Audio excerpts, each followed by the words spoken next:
Corona संक्रमण के मामले, पीएम मोदी की सभी राज्यों के सीएम के साथ बैठक जारी। बंगाल, छत्तीसगढ़ के मुख्यमंत्री नहीं हुए शामिल। कोरोना से महाराष्ट्र, गुजरात सबसे प्रभावित।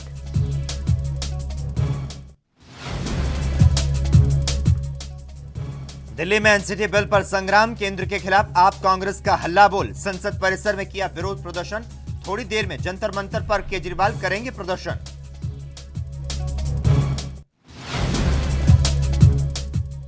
बिहार सरकार के मंत्री रामसूरत राय को हटाने पर अड़े तेजस्वी, 1 अप्रैल तक का दिया वक्त। कहा अगर मंत्री को गिरफ्तार नहीं करवा सकते तो सीएम हाउस में खोल लें शराब का ठेका।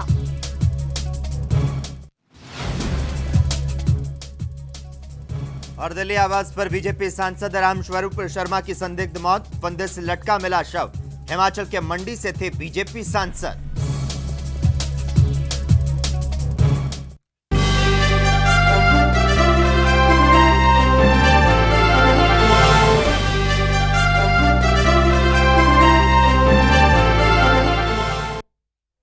नमस्कार, एएनबी न्यूज में आपका स्वागत है। मैं हूं आपके साथ हिमांशी अरोड़ा और मैं हूं आपके साथ लोकेश लकी जगवानी। भारतीय जनता पार्टी के स्टार प्रचारक और उत्तर प्रदेश के मुख्यमंत्री योगी आदित्यनाथ 5 राज्यों में हो रहे विधानसभा चुनाव में पार्टी का परचम लहराने में पूरी तरह से जुट चुके हैं।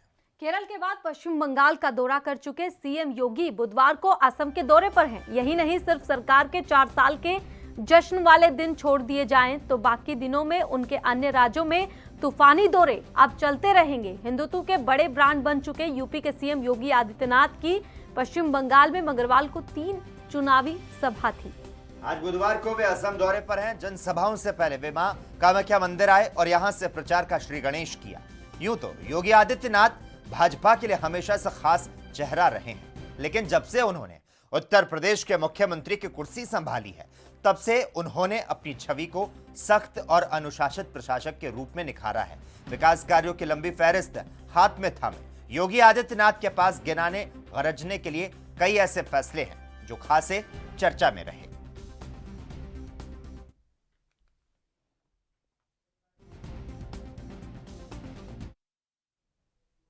बीजेपी नेता और पूर्व केंद्रीय मंत्री दिलीप गांधी का आज दिल्ली के एक अस्पताल में निधन हो गया है। वो 69 साल के थे। पूर्व प्रधानमंत्री अटल बिहारी वाजपेयी के नेतृत्व वाली केंद्र सरकार में गांधी जहाजरानी राज्य मंत्री रहे थे। दिलीप गांधी हाल ही में कोरोना संक्रमित पाए गए थे और उनका कई अन्य बीमारियों के साथ इलाज चल रहा था। कोरोना संक्रमित होने और सांस लेने में दिक्कत होने पर उन्हें अस्पताल में भर्ती कराया गया था। दिलीप गांधी 3 बार लोकसभा सांसद रहे हैं। उन्होंने महाराष्ट्र की अहमदनगर सीट से साल 1999 से लगातार 3 बार लोकसभा चुनाव जीता। अटल बिहारी वाजपेयी सरकार में उन्हें मंत्री बनने का मौका मिला था। 2019 का लोकसभा चुनाव लड़ने के भी इच्छुक थे, लेकिन पार्टी ने उन्हें टिकट नहीं दिया था। बताया जाता है कि उन्होंने पार्षद बनकर अपना राजनीतिक सफर शुरू किया। सांसद होते हुए केंद्रीय मंत्री के मुकाम तक पहुंचे थे।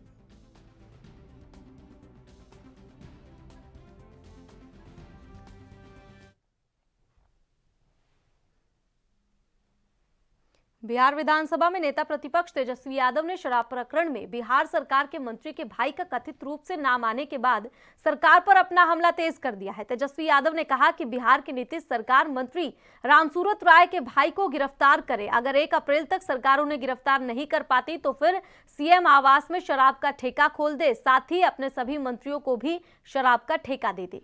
दरअसल बिहार में 1 अप्रैल को शराबबंदी के 5 साल पूरे हो रहे हैं और इसको लेकर तेजस्वी ने नीतीश कुमार की सरकार पर निशाना साधते हुए कहा कि सीएम आवास पर शराब का ठेका खोलने से इसका अवैध व्यापार नहीं होगा। तेजस्वी ने कहा कि सीएम की मौजूदगी में शर्मनाक घटना हुई क्योंकि मेरे पास विधानसभा में बात रखने का प्लेटफॉर्म है।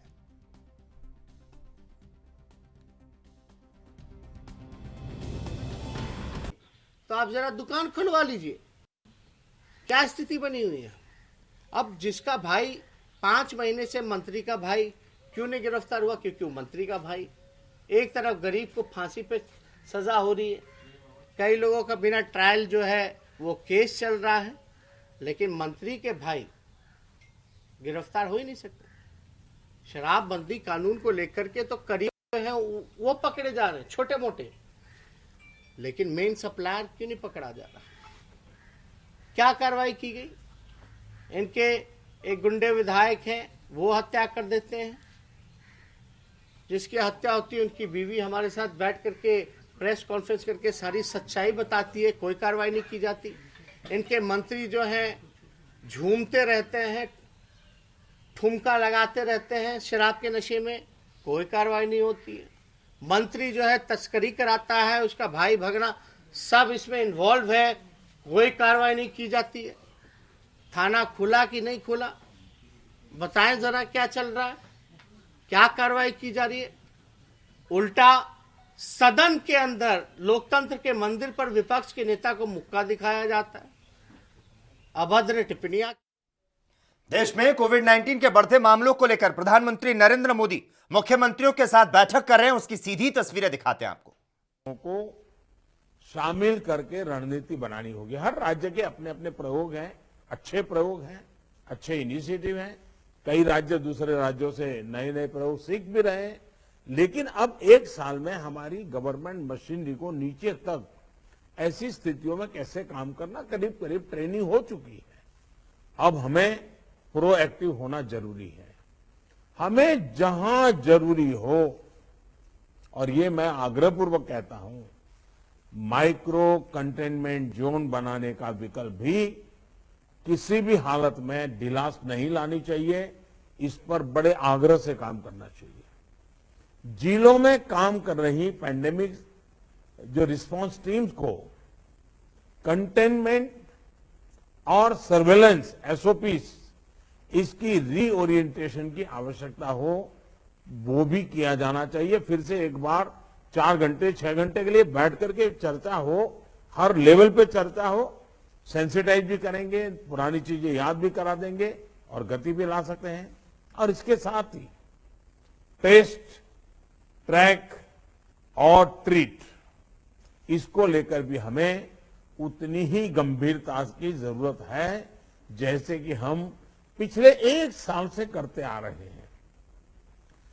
हर संक्रमित व्यक्ति के कॉन्टैक्ट को कम से कम समय में ट्रैक करना और आरटी-पीसीआर टेस्ट रेट 70% से ऊपर रखना बहुत अहम है।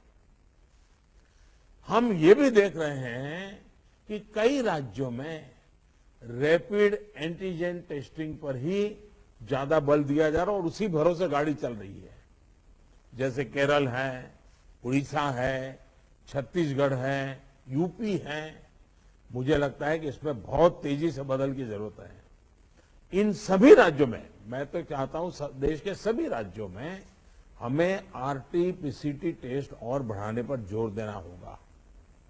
एक बात जो बहुत ध्यान देने वाली है वो ये कि इस बार हमारे टियर 2 और टियर 3 शहर जो शुरू में प्रभावित नहीं हुए थे, उनके आसपास के क्षेत्र प्रभावित ज्यादा हो रहे हैं। देखिए, इस लड़ाई में हम सफलतापूर्वक बच पाए हैं, उसका एक कारण था कि हम गांवों को इससे मुक्त रख पाए थे। लेकिन टियर 2, टियर 3 सिटी पहुंचा तो इसको गांव में जाने से देर नहीं लगेगी और गांवों को संभालना हमारी व्यवस्थाएं बहुत कम पड़ जाएगी। और इसलिए हमें छोटे शहरों में टेस्टिंग को बढ़ाना होगा। हमें छोटे शहरों में रेफरल सिस्टम और एम्बुलेंस नेटवर्क के ऊपर विशेष ध्यान देना होगा। प्रेजेंटेशन में ये भी बात हमारे सामने रखी गई कि अभी वायरस का स्प्रेड डिस्प्रेस्ड मैनर में हो रहा है। इसकी बहुत बड़ी वजह यह भी है। यूपी में कांग्रेस सभी सीटों पर पंचायत चुनाव लड़ेगी। भारतीय जनता पार्टी द्वारा त्रिस्तरीय पंचायत चुनाव में जिला पंचायत सदस्य और ब्लॉक प्रमुख के पदों पर अपने उम्मीदवार उतारे जाने की घोषणा के एक दिन बाद कांग्रेस ने भी ऐलान किया है कि वो पूरी मजबूती के साथ सभी जिलों में और सभी सीटों पर पंचायत चुनाव लड़ेगी। पंचायत चुनाव की तैयारियां और रणनीति बनाने के उद्देश्य से मंगलवार को प्रदेश कांग्रेस मुख्यालय में प्रदेश कांग्रेस अध्यक्ष अजय कुमार लल्लू की अध्यक्षता में उत्तर प्रदेश कांग्रेस के विधायक, पूर्व सांसद, पूर्व विधायक सहित पंचायती राज विभाग के पदाधिकारियों की आवश्यक बैठक में यह निर्णय लिया गया। कांग्रेस मुख्यालय से जारी बयान के अनुसार कांग्रेस की बैठक में सर्वसम्मति से यह तय किया गया कि कांग्रेस प्रदेश के स्थानीय मुद्दों को लेकर पंचायत चुनाव पूरी मजबूती के साथ लड़ेगी। कांग्रेस पार्टी बेरोजगारी, बढ़ती महंगाई, पेट्रोल डीजल के मूल्यों में ऐतिहासिक वृद्धि, किसानों की समस्याओं एवं योगी सरकार की विफलताओं सहित विभिन्न जनहित के मामलों को लेकर चुनावी मैदान में उतरेगी। बीजेपी विधायक अलका राय ने प्रियंका गांधी वाड्रा को मार्मिक चिट्ठी लिखी है। पंजाब के जेल मंत्री के यूपी यात्रा के बाद उन्होंने ये चिट्ठी लिखी, जिसमें उन्होंने मुख्तार अंसारी से जान का खतरा बताया है। उन्होंने लिखा है कि कुछ भी हुआ तो आप और आपकी पार्टी ही जिम्मेदार होंगी। बता दें कि अलका राय पूर्व विधायक स्वर्गीय कृष्णानंद राय की पत्नी है। उन्होंने पूर्व के लिखित पत्रों से आगे बढ़ते हुए मुख्तार अंसारी और उनके गुर्गों से खुद अपनी और मुख्तार के खिलाफ लड़ाई लड़ रहे लोगों की जान का खतरा बताते हुए स्पष्ट रूप से चेतावनी दे डाली। पत्र में लिखा कि अगर इन लोगों को कुछ भी हुआ तो उसकी जिम्मेदार कांग्रेस पार्टी और खुद राष्ट्रीय महासचिव प्रियंका गांधी वाड्रा होंगी।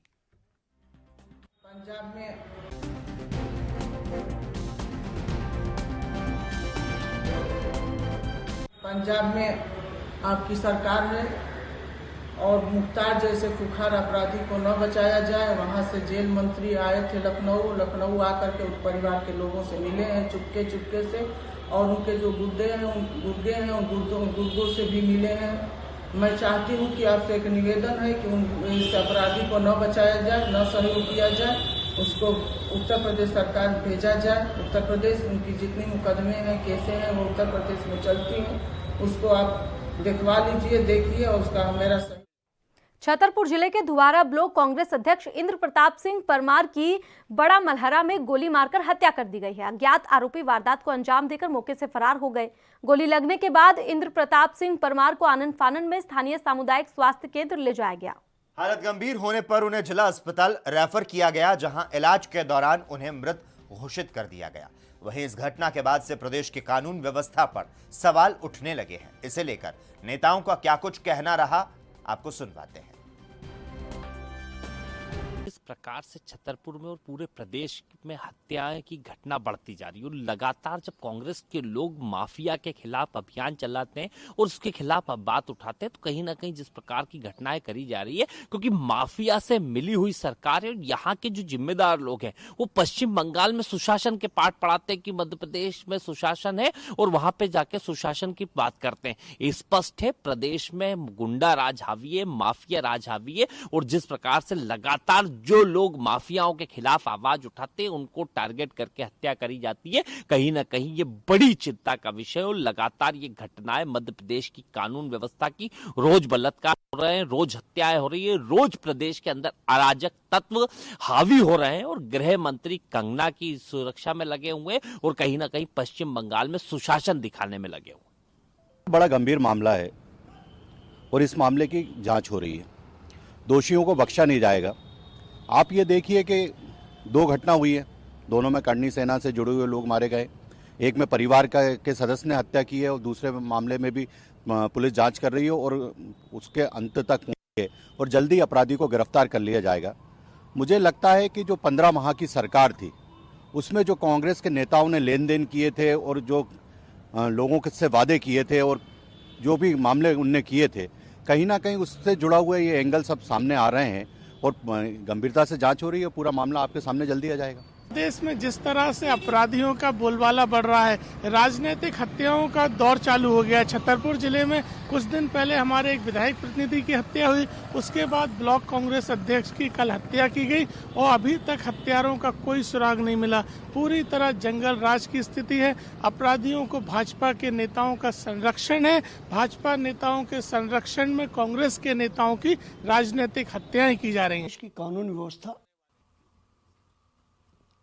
अब सरकार और पुलिस के हाथों में नहीं, अपराधियों के हाथों में है।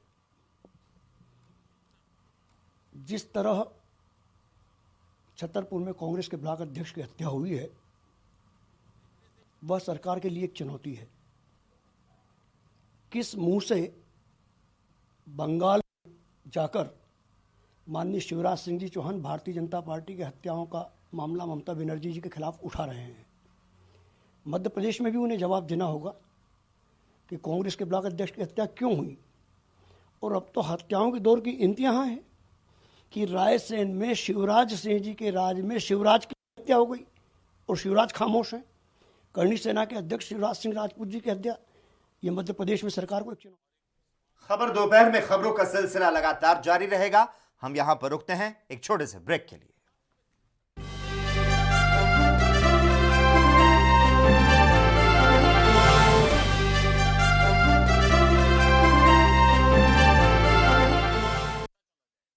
कम ब्रेक और ज्यादा खबरों के साथ देखिए ANB news in channel number पर।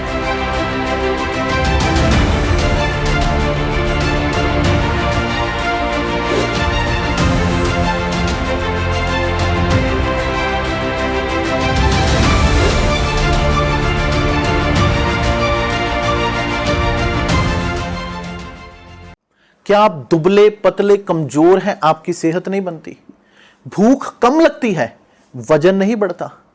दरअसल मेन बात खाना पीना खाना नहीं है, मेन बात है खाया पिया लगना। और अगर खाया पिया लगेगा ही नहीं तो सेहत बनेगी कैसे? इसलिए हमारी संस्था सन्यासी आयुर्वेदा ने एक ऐसी दवा बनाई है जो कि आपके पाचन तंत्र को, आपके लीवर सिस्टम को ठीक करने का काम करती है, ताकि आप जो भी खाएं उसका पूरे का पूरा निचोड़ आपके शरीर को लगे, आपकी भूख बढ़े, खाया पिया सही से लगे, नया खून बने, हड्डियों में जान आए, वजन बढ़े, ताकत बढ़े, चेहरे पर नूर आए और आप मोटे तगड़े खूबसूरत पर्सनैलिटी के मालिक बन जाएं। यह दवा पूरी तरह से आयुर्वेदिक होती है। इसका शरीर पर कोई भी साइड इफेक्ट, कोई भी नुकसान या दुष्प्रभाव नहीं होता। लड़के लड़कियां दोनों इसका इस्तेमाल कर सकते हैं और पहले 15 दिन के अंदर ही आपको इसका असर महसूस हो जाएगा। सिर्फ 650 रुपए की पूरे 1 महीने की दवा होती है और आप इसे घर बैठे 011 45 45 45 45 पर फोन करके दवा मंगवा सकते हैं।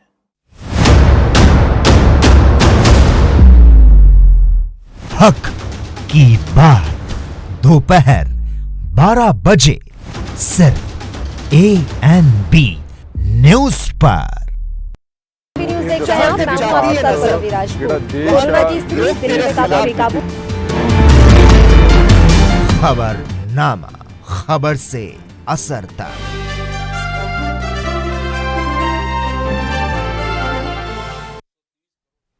और ब्रेक के बाद आप सभी का फिर से स्वागत है। चलिए रुक करते हैं खबरों की ओर। हिमाचल प्रदेश के मंडी लोकसभा सीट से भारतीय जनता पार्टी के सांसद रामस्वरूप शर्मा की संदिग्ध मौत हो गई है। इस पर हिमाचल प्रदेश के नेताओं ने दुख प्रकट किया है। लोकसभा क्षेत्र के हमारे सांसद श्री रामस्वरूप शर्मा जी का निधन का दुखद समाचार आज सुबह प्राप्त हुआ और स्वाभाविक रूप से इस चीज़ की कल्पना भी नहीं कर सकते थे। इस समाचार के बाद हम सब लोग स्तब्ध भी थे, दुखी भी थे, विश्वास नहीं हो पा रहा था और उसके बाद हमने कंफर्म करने की कोशिश की और कंफर्म करने। वहीं राहुल गांधी ने एक बार फिर मोदी सरकार को घेरा है। राहुल गांधी ने केंद्र पर संस्थाओं को कमजोर करने का आरोप लगाया। इस पर केंद्रीय मंत्री प्रकाश जावड़ेकर ने पलटवार किया। क्या कुछ कहा, आपको सुनाते हैं।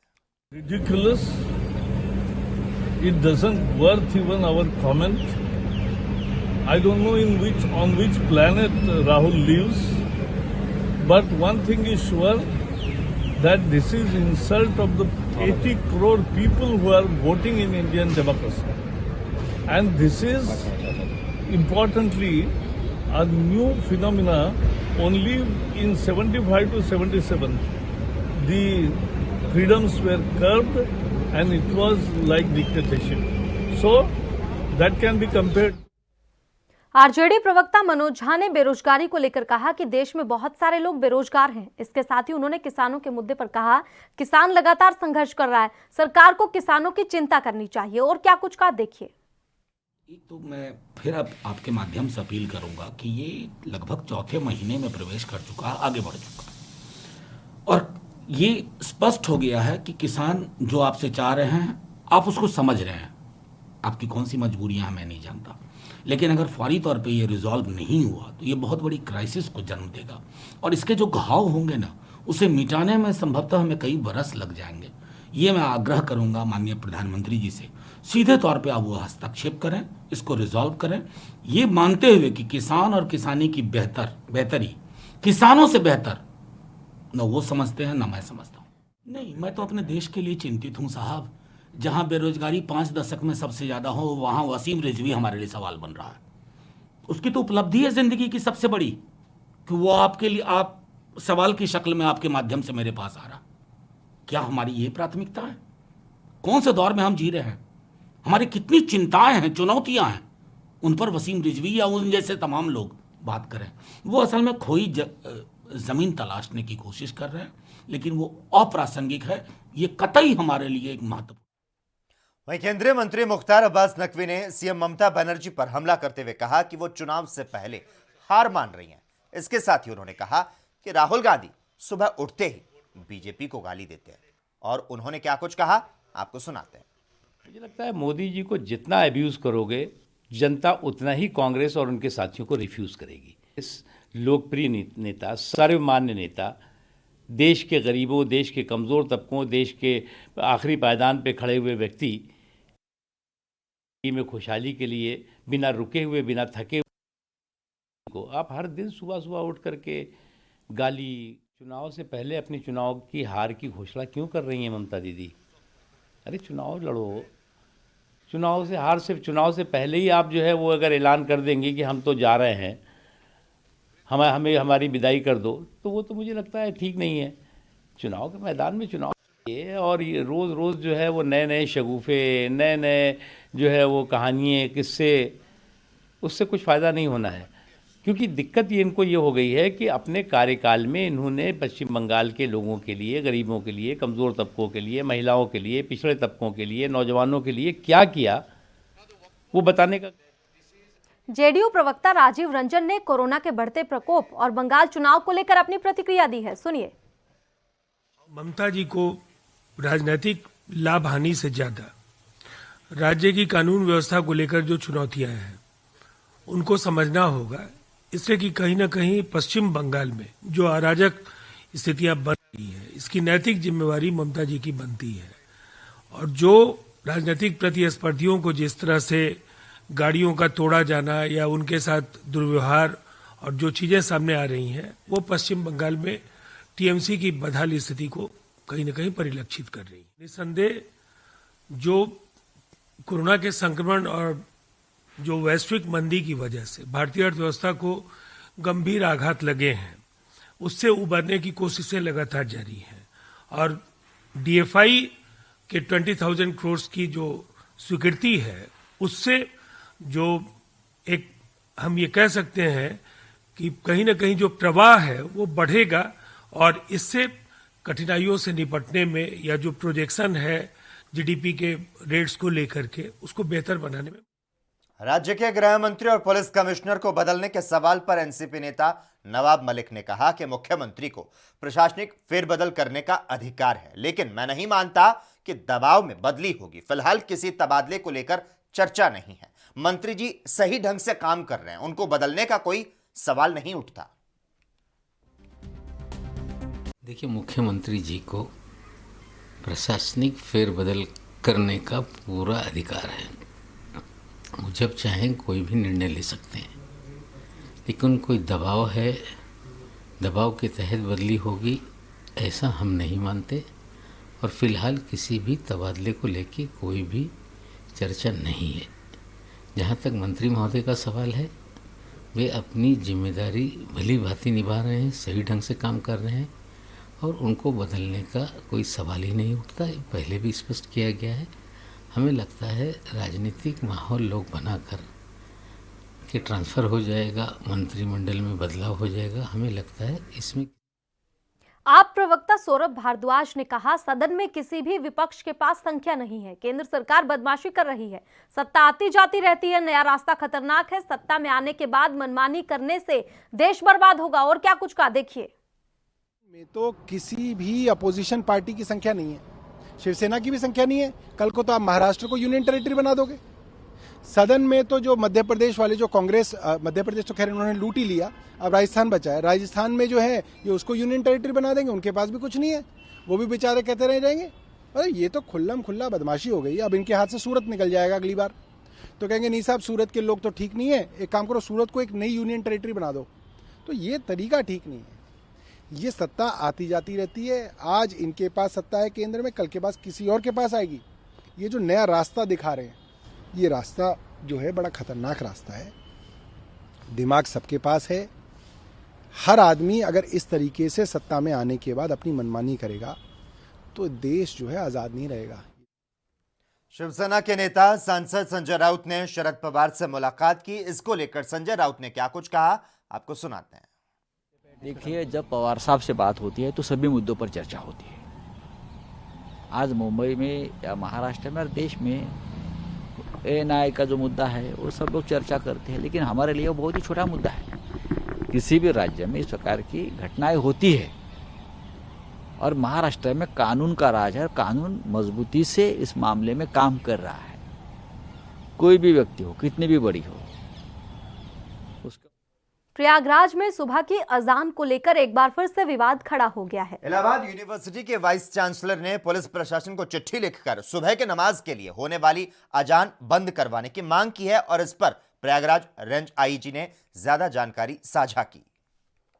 जी, माननीय वीसी इलाहाबाद यूनिवर्सिटी का एक पत्र मेरे भी संज्ञान में आया है, जो उन्होंने जिला मजिस्ट्रेट को लिखा है कि एक निश्चित डेसिबल से ऊपर माइक के द्वारा अजान होती है जिससे उनको डिस्टर्बेंस होता है।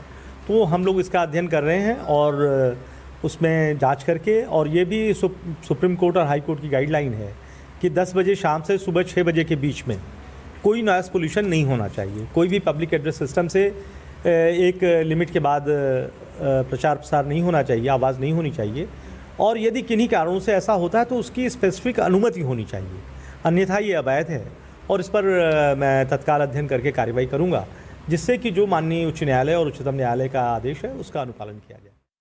छत्तीसगढ़ के सीएम भूपेश बघेल चुनावी दौरे पर असम में हैं। इस दौरान वो बीजेपी के खिलाफ जमकर अपनी भड़ास निकाल रहे हैं। बीजेपी नेताओं के सवाल पर कांग्रेस ने देश के लिए क्या किया, इस सवाल का जवाब देते हुए सीएम बघेल ने कहा कि जिन अस्पताल में बीजेपी नेता पैदा हुए वो कांग्रेस ने बनाए, जहां पढ़े वो स्कूल कॉलेज कांग्रेस ने बनाए, जिन सड़कों पर चलते हो वो कांग्रेस ने बनाई, और साथ ही निजीकरण पर तंज कसा। ये जो भारतीय जनता पार्टी के लोग कहते हैं कि 70 साल में क्या किया, मैं उनके नेताओं से कहना चाहता हूं, जिस अस्पताल में तुम पैदा हुए वो कांग्रेस पार्टी ने बनाई, कांग्रेस की सरकार ने बनाई। जिस स्कूल में पढ़ते थे वो स्कूल कांग्रेस की सरकार ने बनाए। जिस कॉलेज से पढ़ के निकले हो कांग्रेस की सरकार ने बनाए। और फिलहाल रुकेंगे एक छोटे से ब्रेक के लिए, लेकिन आप कहीं मत जाइएगा।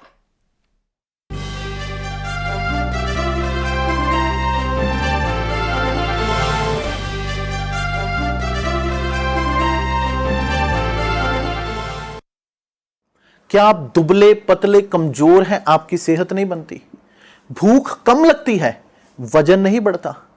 दरअसल मेन बात खाना पीना खाना नहीं है, मेन बात है खाया पिया लगना। और अगर खाया पिया लगेगा ही नहीं तो सेहत बनेगी कैसे?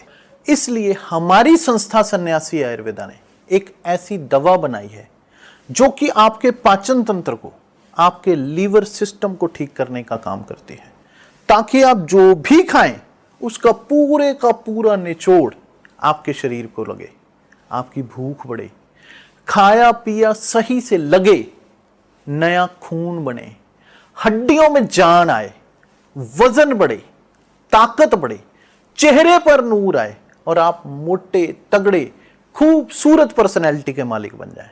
यह दवा पूरी तरह से आयुर्वेदिक होती है। इसका शरीर पर कोई भी साइड इफेक्ट, कोई भी नुकसान या दुष्प्रभाव नहीं होता।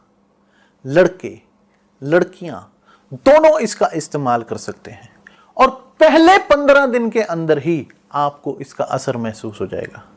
सिर्फ 650 रुपए की पूरे 1 महीने की दवा होती है और आप इसे घर बैठे 01145454545 पर फोन करके दवा मंगवा सकते हैं।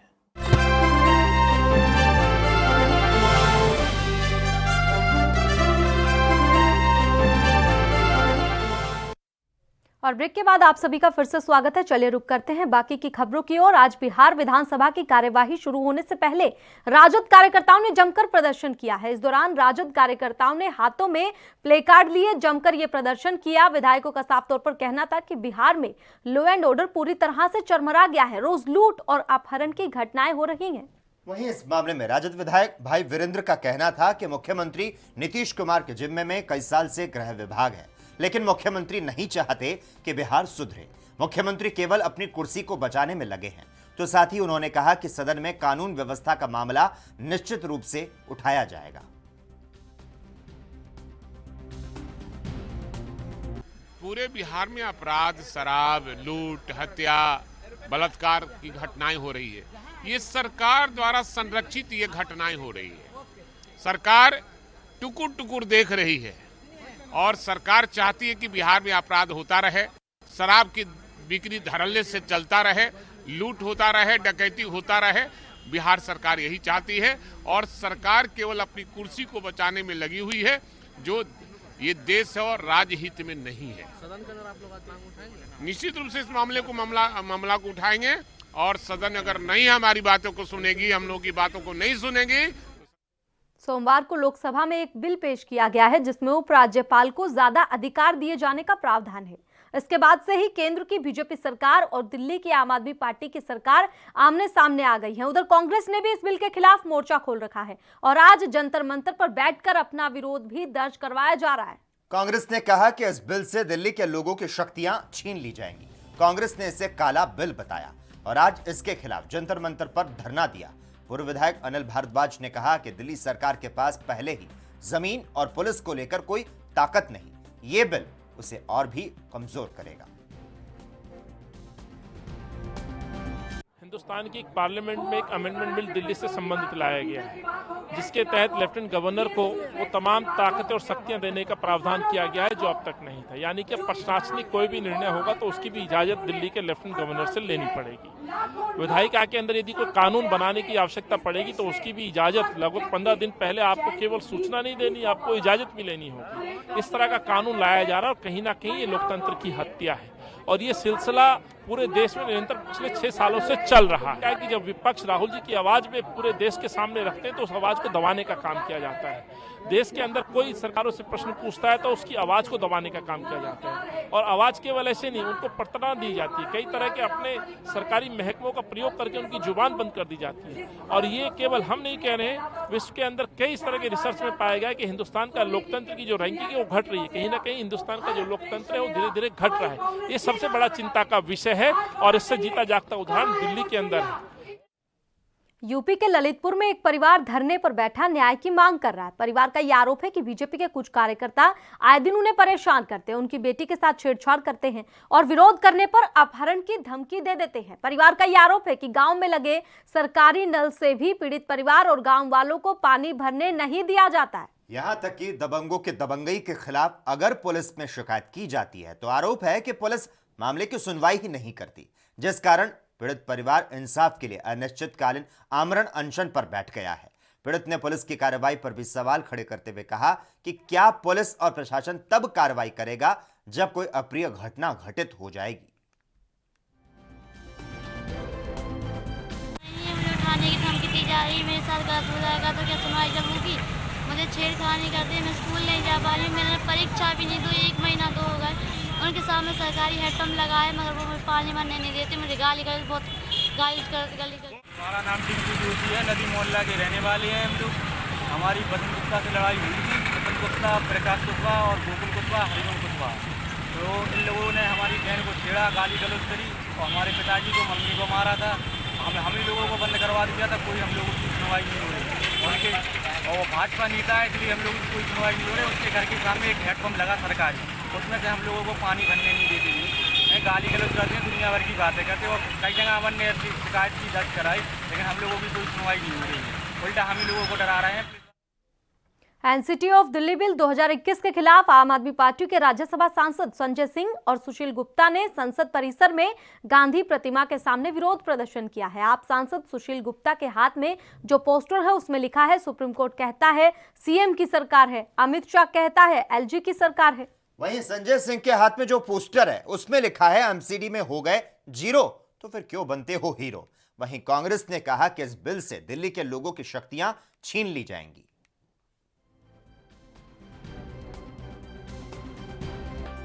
देखिए, दिल्ली के अंदर एक चुनी हुई सरकार को खत्म करके एलजी का शासन एक असंवैधानिक बिल के माध्यम से भारतीय जनता पार्टी लाना चाहती है। दिल्ली की जनता ने प्रचंड बहुमत से एक सरकार चुनी है। उस सरकार का क्या मतलब रह जाएगा? लोकतंत्र का क्या मतलब रह जाएगा? बाबा साहेब के संविधान का क्या मतलब रह जाएगा? आज अरविंद केजरीवाल जी की सरकार फ्री बिजली, फ्री पानी, फ्री चिकित्सा, फ्री शिक्षा, महिलाओं को बस की यात्रा फ्री जैसी तमाम योजनाएं दिल्ली में लागू करके उसकी लोकप्रियता आज पूरे दुनिया में बढ़ रही है, पूरे देश में बढ़ रही है। गुजरात तक में हम चुनाव जीत रहे हैं। इसी बात से बौखला कर दिल्ली की सरकार को खत्म किया जा रहा है और एलजी का शासन लाया जा रहा है। और एक बात मैं और स्पष्ट कर दूं, भारत के सुप्रीम कोर्ट के संविधान पीठ का जो फैसला है उस फैसले को भी बदला जा रहा है। संविधान पीठ ने स्पष्ट तौर पे कहा है 3 विषयों को छोड़ के पुलिस, पब्लिक ऑर्डर और जमीन, बाकी सारे मुद्दे दिल्ली की चुनी हुई सरकार के पास होंगे। आप उन सबको बदल के आप कह रहे हैं कि एलजी माने सरकार, एलजी ही सब कुछ है। फिर इस सरकार का, इस चुनाव का। उधर महाराष्ट्र के मुंबई से पुलिस ने एक ऐसे व्यक्ति को गिरफ्तार किया जो रेलवे स्टेशन पर बैठे यात्रियों को नशीली चाय पिलाकर उनका सामान लूट लिया करता था। पुलिस ने दीपक नाम के व्यक्ति की शिकायत पर रेलवे स्टेशन का सीसीटीवी फुटेज चेक कर आरोपी की पहचान की। तो वहीं आरोपी की पहचान कुर्ला निवासी हामिद खान के रूप में हुई है। गिरफ्तार आरोपी के पास से 13 मोबाइल फोन, 2,08,000 रुपए के अलावा नशीली 20 गोलियां और 5 से 10 गोलियों के पाउडर भी बरामद किए गए हैं।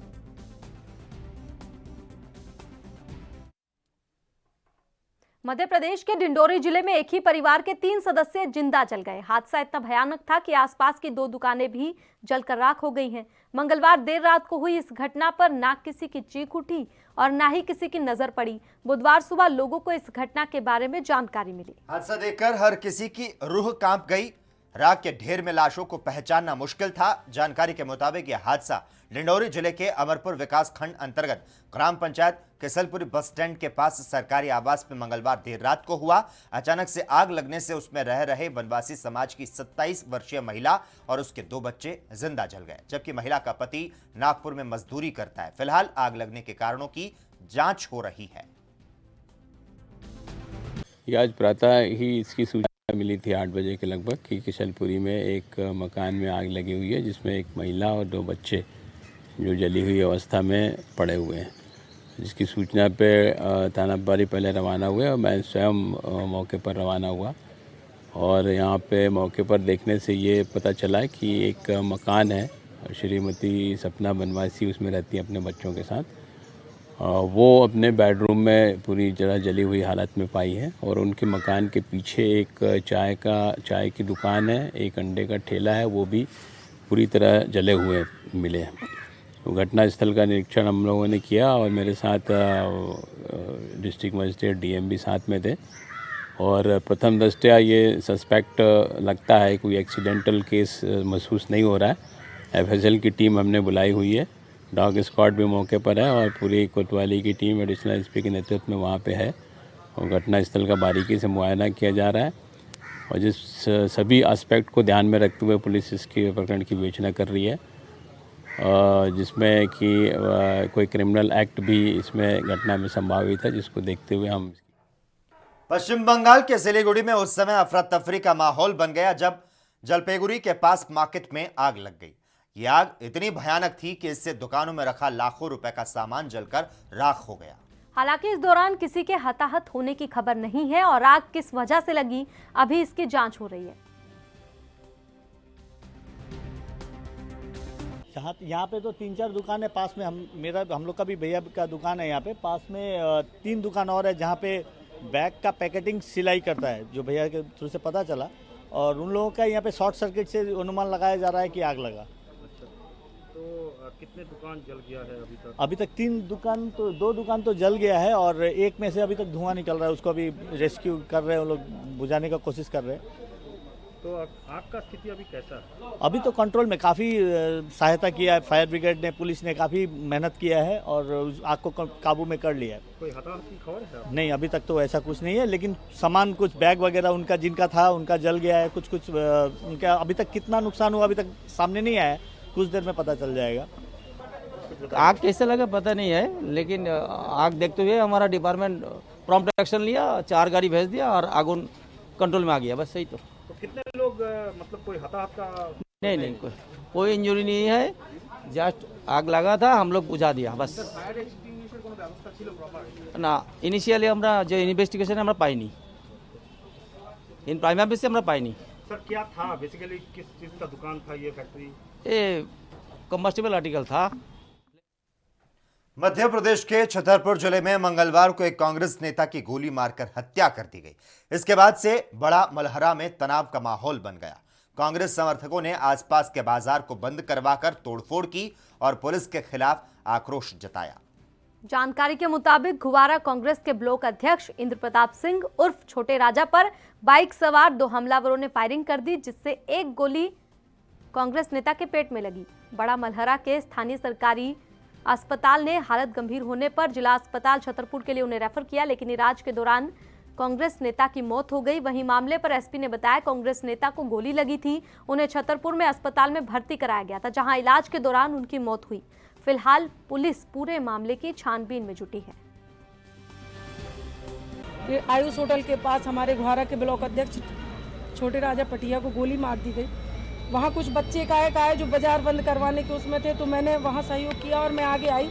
यहाँ छतरपुर पहुँचने का प्रयास कर रही थी हॉस्पिटल में, तो मैंने वहाँ देखा है उस होटल के पास पूरी पुलिस लगी हुई थी। एसडीओपी साहब से मेरी बात हुई। वहाँ होटल के जो कैमरे थे, सीसीटीवी कैमरे में ये पाया गया कि छोटे राजा भैया वहाँ होटल के बाहर खड़े हैं, 2 लोग वहाँ ऑलरेडी मोटरसाइकिल पे बैठे बैठे उनसे बात कर रहे हैं और अचानक से पीछे से 2 लोग आते हैं।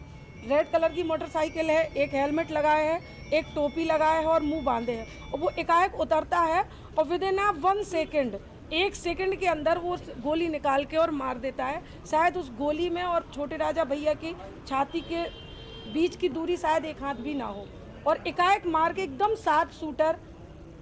क्या गोली लगी थी, जिनको हॉस्पिटल लेके आया गया था छतरपुर में, और यहाँ पे उनकी डेथ हो गई है इलाज के दौरान। बाकी छानबीन की जा रही है, जांच की जा रही है। इसमें जो आरोपियों ने गोली मारी वो बिजावर जेल से भागे, इसकी जांच की जा रही है अभी।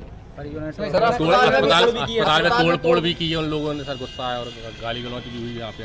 हाँ, जो भी किया गया है, जो भी घटनाक्रम रहा है उसकी। उत्तर प्रदेश के आगरा में एक साधु की हत्या से इलाके में हड़कंप मच गया। मंदिर परिसर के अंदर साधु की धारदार हथियार से हत्या कर दी गई। यह पूरा मामला थाना न्यू आगरा इलाके का है, जहां पर यमुना किनारे जंगलों में हनुमान का मंदिर बना है। इसी मंदिर में एक साधु शिवगिरी पूजा अर्चना किया करते थे। और मिली जानकारी के अनुसार पिछले 30 साल से मंदिर परिसर में ही वो रहते थे। बुधवार सुबह स्थानीय लोगों ने साधु के शव को लहूलुहान हालत में देखा तो पुलिस को सूचना दी।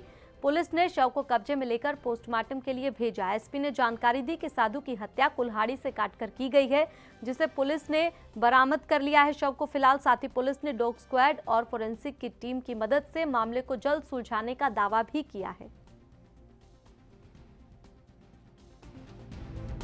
कि एक मऊ नाम का एक गांव है न्यू आगरा थाना क्षेत्र में, वहां पे एक साधु की हत्या की वारदात सामने आई है। इसमें जैसे खबर मिली थी तुरंत पुलिस की सभी टीमें और जो हमारी फील्ड यूनिट है वो सभी यहाँ पे पहुंचे हैं। पंचायतनामा भर के पोस्टमार्टम के लिए भेजा जा रहा है। मौके से कुल्हाड़ी भी बरामद हुई, जिससे संभवतः हत्या करने की बात सामने आ रही है। इसमें मुकदमा लिख के डिटेल इन्वेस्टिगेशन की जाएगी। कुछ पता चल पाया क्या कारण रहा होगा? देखिए, अभी तो कोई कारण सामने नहीं। जो भी इनसे मिलने जुलने आने के लिए जो आने वाले जो लोग हैं उनसे उनका नाम पता तस्दीक किया जा रहा है, कौन इनसे डेली बेसिस पे मिलने आता था, किस काम के लिए आते थे, और उन सभीयों को।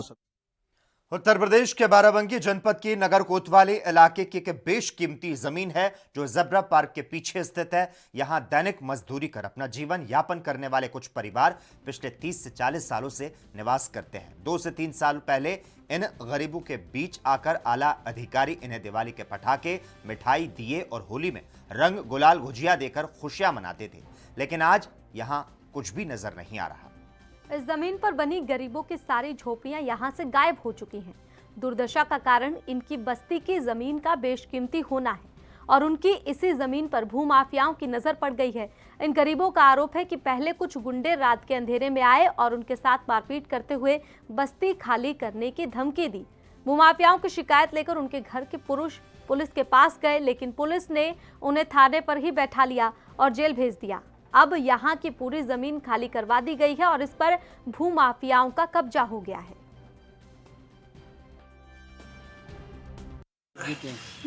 अच्छा, आपको पुलिस क्यों पकड़ के ले गई थी? सर जी बता रहे थे कि कॉलोनी दिवा दी, तो हम सबके चलो कॉलोनी दिवा दी सर, ठीक है वहाँ ले गए, बंद कर दिया। कितने लोगों को ले गए थे? 10 लोग। कितने दिन के बाद छोड़ा? 2 दिन कचहरी में, कोतवाली में।